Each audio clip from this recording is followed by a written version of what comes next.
নমস্কার, আশা করি আপনারা অনেক ভালো আছেন, সুস্থ আছেন। সোজা ঘরোয়া রান্না উইথ তপতি চ্যানেলে আপনাদের অনেক স্বাগত। আজকে আমি এখানে চিকেন শাটে আপনাদেরকে বানিয়ে দেখাবো। এখানে পরিমাণ মতন ছোট ছোট বোনলেস চিকেন নিয়ে নিয়েছি। দেখুন, পরিমাণ মতন লবণ দিয়ে দেবো আর দিয়ে দেবো আদা বাটা। এখানে দিয়ে দেবো রসুন বাটা আর দিয়ে দেবো জিরের গুঁড়ো।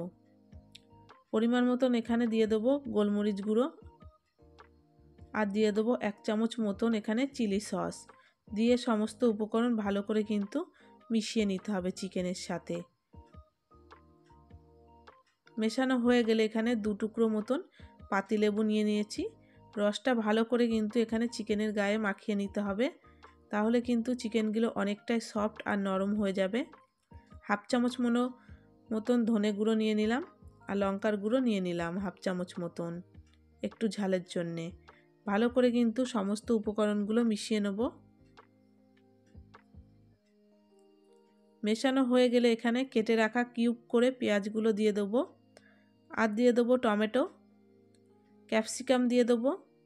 একইভাবে কিন্তু ছোট ছোট কিউব করে এখানে কেটে নিয়েছি। সামান্য পরিমাণ আবারও কিন্তু এখানে লবণ দিয়ে দেবো। দিয়ে সমস্ত কিছু কিন্তু মাখিয়ে এখানে 10 থেকে 15 মিনিট ম্যারিনেট করে রেখে দেবো। আপনারা কিন্তু লেবুর রসের বদলে ভিনিগারটাও দিতে পারেন, তাতেও কিন্তু চিকেনটা অনেকটা নরম হয়ে যাবে। একটা পাত্র নিয়ে নিয়েছি। 2 চামচ মতন এখানে কর্নফ্লাওয়ার নিলাম, 1 চামচ মতন ময়দা নিয়ে নিলাম, স্বাদ অনুসারে লবণ নিয়ে নিলাম আর নিয়ে নিলাম গোলমরিচের গুঁড়ো। সমস্ত উপকরণগুলো একটু মিশিয়ে নিলাম। একটা ডিম ফাটিয়ে আমি দিয়ে দেবো এখানে। ডিমটা ভালো করে কিন্তু ময়দা আর কর্নফ্লাওয়ারের মধ্যে একটু ভালো করে মিশিয়ে নিতে হবে। অল্প জল দিয়ে এখানে পাতলা করে কিন্তু ব্যাটারটা গুলে নিতে হবে। আমার চ্যানেলের রেসিপি যদি আপনাদের পছন্দ হয়ে থাকে লাইক করবেন, নতুন বন্ধু হয়ে থাকলে চ্যানেলটিকে সাবস্ক্রাইব করে আমার পাশে থাকবেন। দেখুন, সামান্য পরিমাণ এখানে জল দিয়েছি, জল দিয়ে কিন্তু ব্যাটারটা সুন্দরভাবে কিন্তু তৈরি করে নেব। ব্যাটারটা কিন্তু রেস্টে রাখার কোনো দরকার নেই, তৈরি হয়ে গেছে।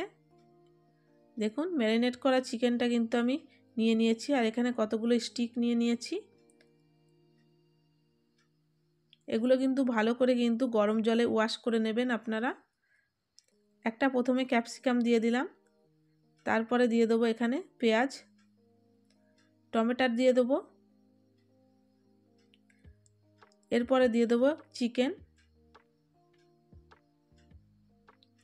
পরপর কিন্তু একইভাবে এখানে করে নিতে হবে।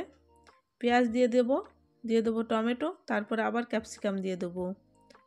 মাঝ বরাবর কিন্তু 2টো চিকেনের টুকরো যাবে।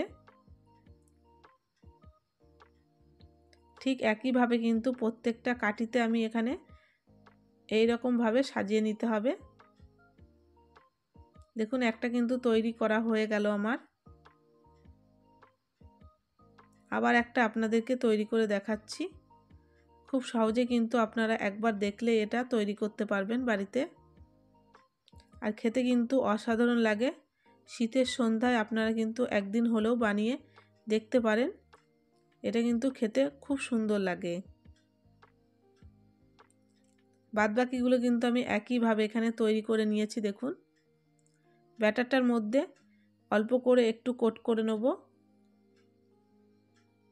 ঠিক এইভাবে কিন্তু কোট করে নেব।